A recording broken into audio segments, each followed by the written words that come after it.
잠언은 다른 성경과는 다르게 서사 구조로 되어 있는 것이 아니라 단문, 단편으로 되어 있는 글들을 모아놓은 것입니다. 그러다 보니까 전체적인 흐름의 순서, 이 타임 프레임이 이렇게 펼쳐져 있지 않습니다.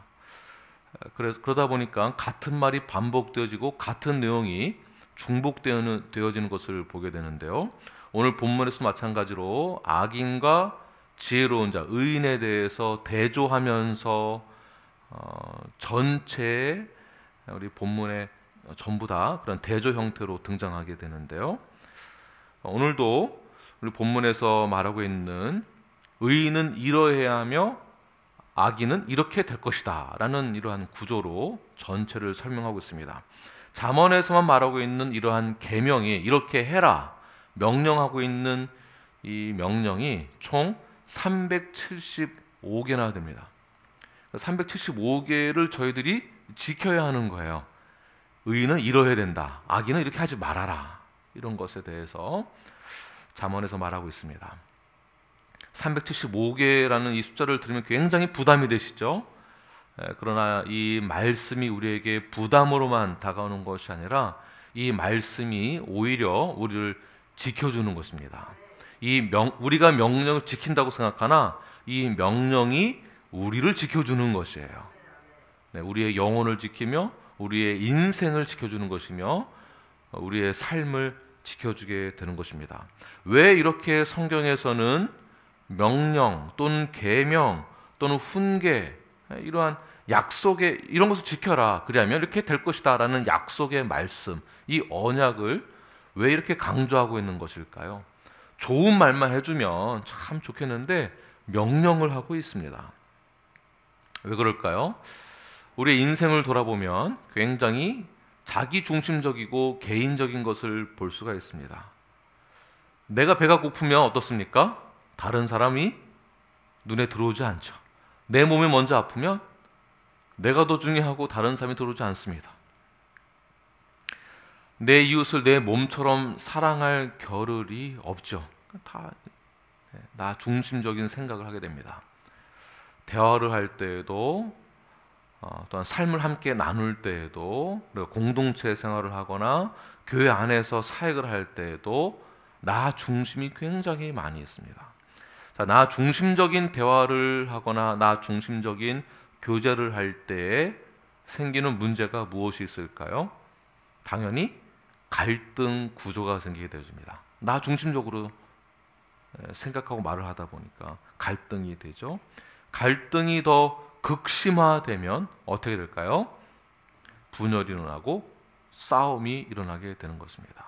그래서 성경에서는 이것을 이렇게 해라, 지켜라, 이것이 의인이다, 이것이 지혜로운 자다라고 말하고 있는 것이죠.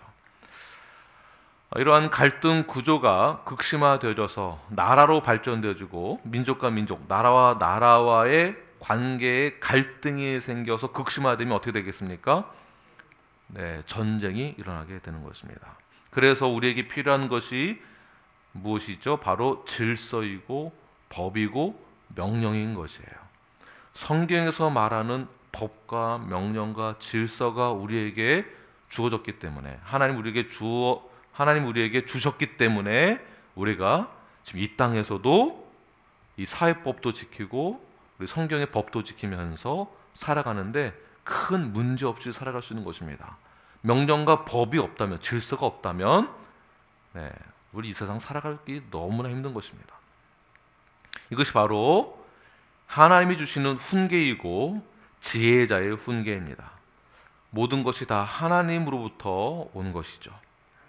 이것을 다른 표현으로는 영적인 교훈이다라고 볼 수 있습니다. 영적인 교훈을 우리가 기쁜 마음으로, 감사하는 마음으로 받아서 마음에 새기고, 이 명령이 너무 부담이 된다, 힘들다라고 생각하지 마시고 이 명령 그대로, 오늘 본문의 말씀 그대로 다 지키시는 저와 여러분이 되길 바랍니다. 그럼 우리는 어떠한 교훈을 받아야만 하는가? 이런 교훈을 받았을 때에 우리에게 생성되어지는 밑바탕부터 생성되어지는 것이 있는데요. 이것이 가치관입니다. 가치관. 겉으로 보여지는 것보다 그 안에 숨겨져 있는 그 의도가 우리의 말과 행동으로 인하여서 드러나게 되는데, 이것이 가치관이고요. 또 다른 말로는 통합적 가치관이다라고 합니다.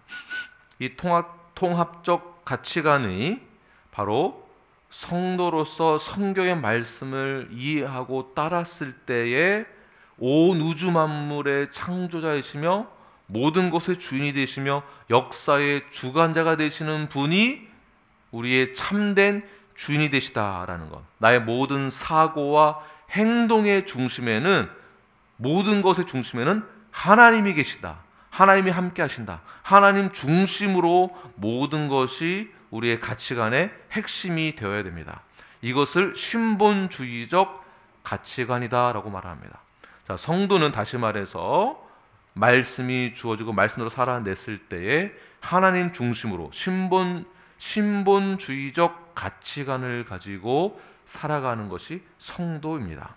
자, 그렇다면 오늘은 본문에서 말하는 이 모든 내용에 따라서 살아가는 자가 바로 신본주의적 통합적 가치관을 갖고 있는 자라고 보는 것이죠. 이것이 기독교적 성경적 세계관이라고도 해요. 그러니까 세상에서 살아가면서 배웠던 가치관, 나 중심의 가치관이 아니라 이것을 모두 벗어버리고 성경 중심으로, 하나님 중심으로 살아가는 것이 신본주의적 가치관이다. 이러한 성경적 가치관을, 세계관을 가지시는 저와 여러분이 되길 바랍니다. 그 내용이 오늘 본문에 다 나와 있습니다. 1절부터 마지막까지 눈으로 따라오시길 바랍니다. 보시면 이렇게 대조하면서 말을 하고 있죠. 지혜로운 아들과 미련한 아들, 불의의 재물과 공의, 게으른 자의 손과 부지런한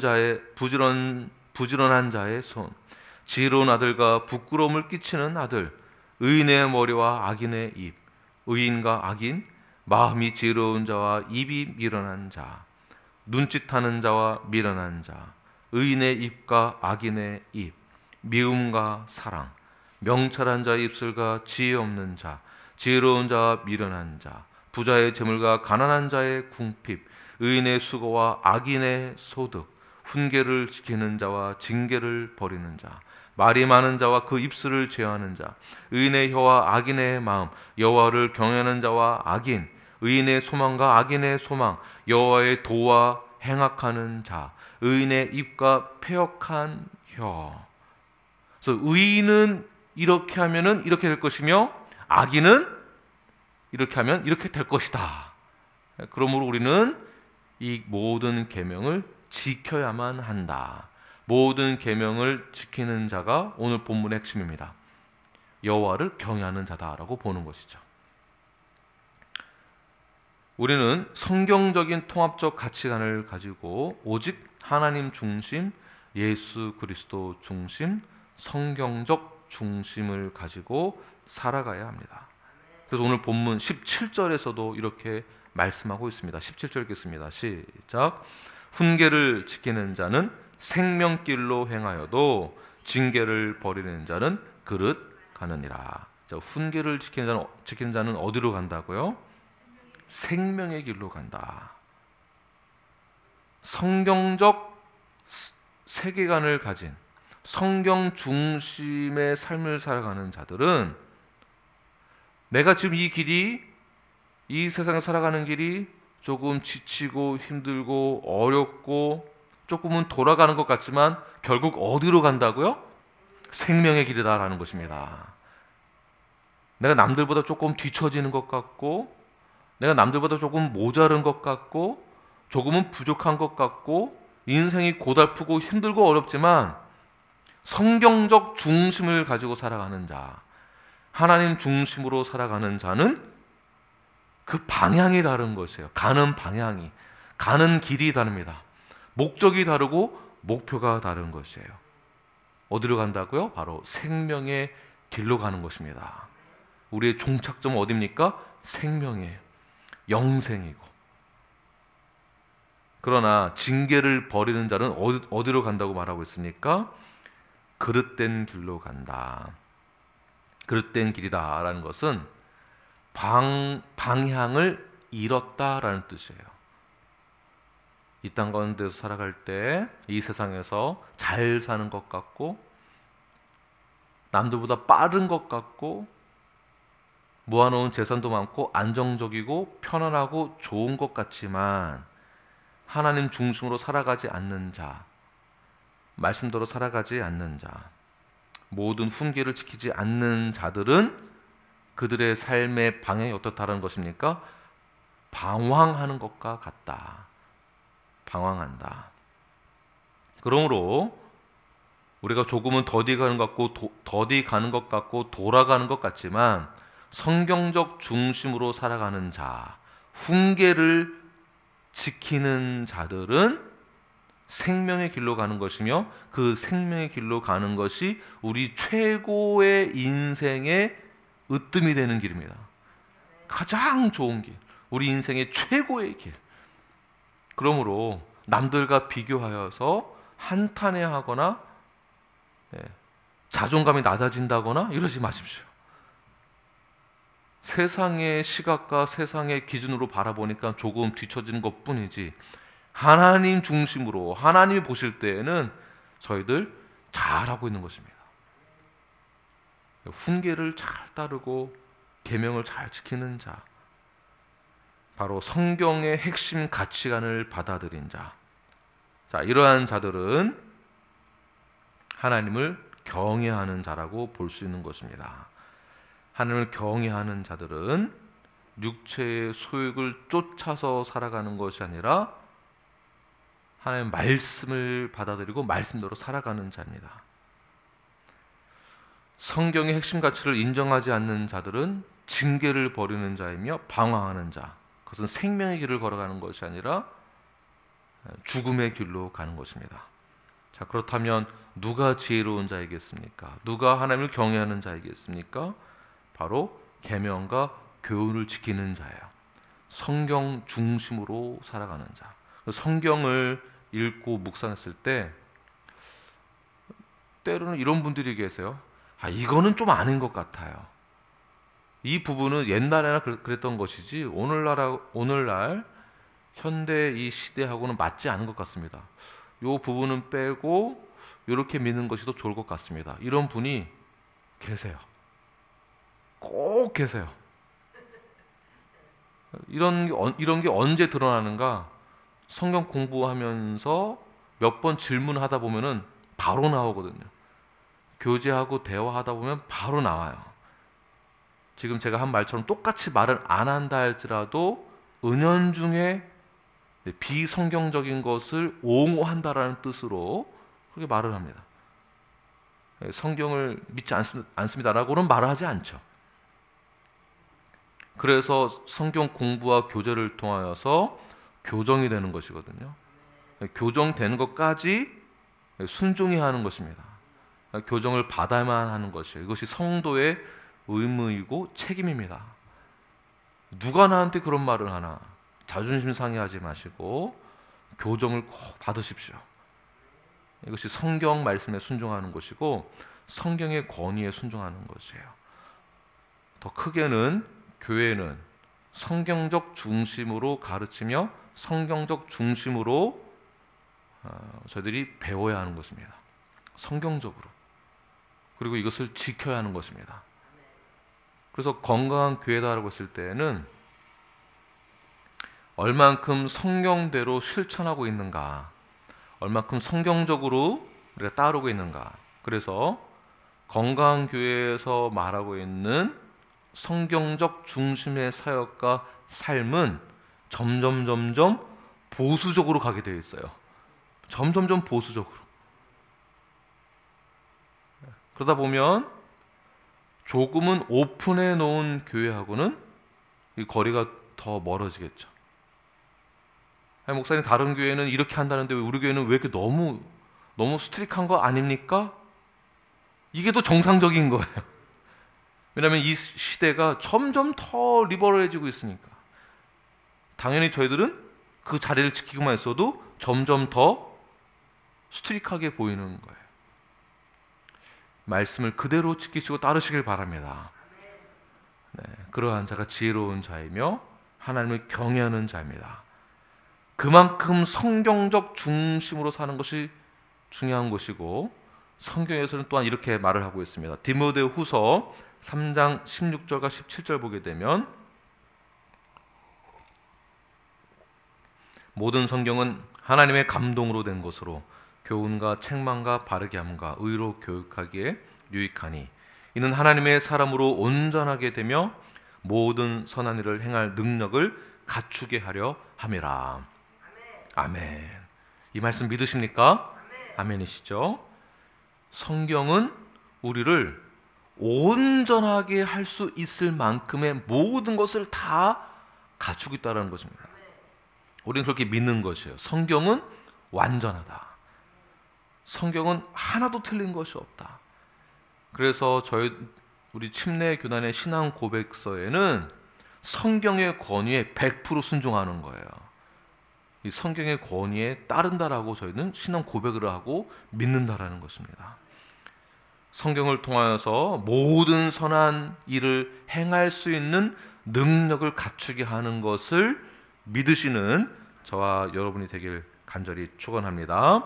이러한 삶이 우리를 생명의 길로 인도하게 된다. 이러한 성경적 통합 가치관을 세워 가십시오. 그러려면 성경에 대해서 알아야 하는 것이며 하나님에 대해서 알아야만 하는 것입니다. 그분을 알고 그분을 깨닫고 그분을 본받았을 때 우리의 가치관이 바뀌는 거예요. 하나님을 알지 못하니까 계속해서 어떠한 위대한 사람, 위인들에 대해서만 배우고 알고 어떠한 정치가나 내가 좋아하는 어떠한 사람에 대해서 배우려고 하죠. 그 사람에 대한 생각을 깨닫고 그 사람의 생각을 읽고 그대로 행하려고 합니다. 그 사람의 가치관이 쌓여지게 되는 것이죠. 그게 더 좋겠습니까? 성경을 읽고 깨닫고 성경적 가치관이 쌓이는 게 더 좋겠습니까? 당연히 불완전한 사람의 가치관을 닮는다라는 것은 또 다른 불안한 가치관을 생성시키는 것이겠죠. 그러므로 우리는 하나님을 경외하는 삶을 살아야만 하는 것입니다.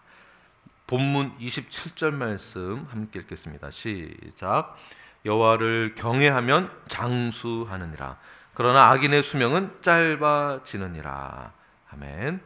자, 이 말씀 보시면 마치 예수님은 잘 믿으면 오래 살고 믿지 않으면 금방 죽는다 이렇게 보게 되는데 꼭 이런 뜻이 아니겠죠. 전체 문맥을 보게 되면 지혜로운 자는, 의인은, 그러니까 구원받은 자는, 예수를 믿는 자는 영생을 얻게 될 것이며 믿지 않는 자는 심판을 받아 영생을 취하지 못하는 그러한 삶을 살게 될 것이다 라는 것을 의미하고 있는 것이 될 것입니다. 또 다른 경외한다라는 뜻은 하나님을 두려워한다라는 뜻이거든요. 두려워한다라는 것은 하나님이 무서워서 내가 두렵다라는 부정적인 뜻을 담고 있는 것이 아니라 나보다 더 잘 아시는 하나님이 나를 다 지켜주시고 보호해주시고 감찰해주시니 나는 하나님에게 대해서 모든 것을 다 맡길 수 있습니다. 하나님을 신뢰합니다 라는 뜻이 있는 것입니다. 경외한다는 것은 두려워하는 것이지만 결국 하나님을 전적으로 신뢰합니다 라는 뜻이에요. 전적으로 신뢰한다. 전적으로 하나님께 맡기고 신뢰했을 때 무엇이 나에게 돌아오게 될까요? 나의 근심과 걱정과 불안함도 하나님께 다 맡기고, 나의 미래에 대한 것도 하나님께 다 맡기고, 나의 건강과 나의 자녀의 어떠함에 대해서도 하나님께 맡겼을 때에 나에게는 걱정과 불안이 아니라 오히려 평화와 안식이 있는 것이죠. 내 힘으로 되는 것이 있습니까? 내 힘으로 하려고 하니까 하나님을 경외하지 못하는 거예요. 내 힘으로 할 수 없다는 것을 인정하고 하나님께 전적으로 맡기고 신뢰했을 때, 그때 하나님이 우리의 모든 것을 다 감찰해 주시게 되는 것입니다. 하나님의 뜻대로 살아가는 것이 하나님을 경외하는 것이며, 하나님을 신뢰하는 것이 하나님을 경외하는 것입니다. 이때에 우리에게 소망이 또한 생기는 것입니다. 평화와 안식, 그리고 소망.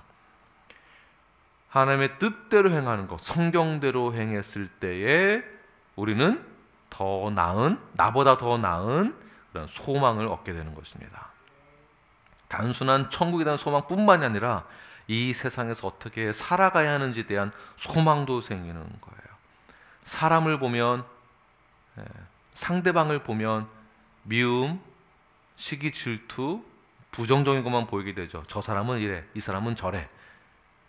그러나 성경적으로 바라봤을 때 상대방을 내가 사랑해야 될 대상으로 보게 되는 것이죠. 그러니까 그 안에서 소망이 생기는 것입니다. 내가 복음을 전해야 될 대상, 내가 섬겨야 될 대상, 내가 긍휼히 대하여야 될 대상으로 봤을 때 그 관계에 소망이 있는 것입니다.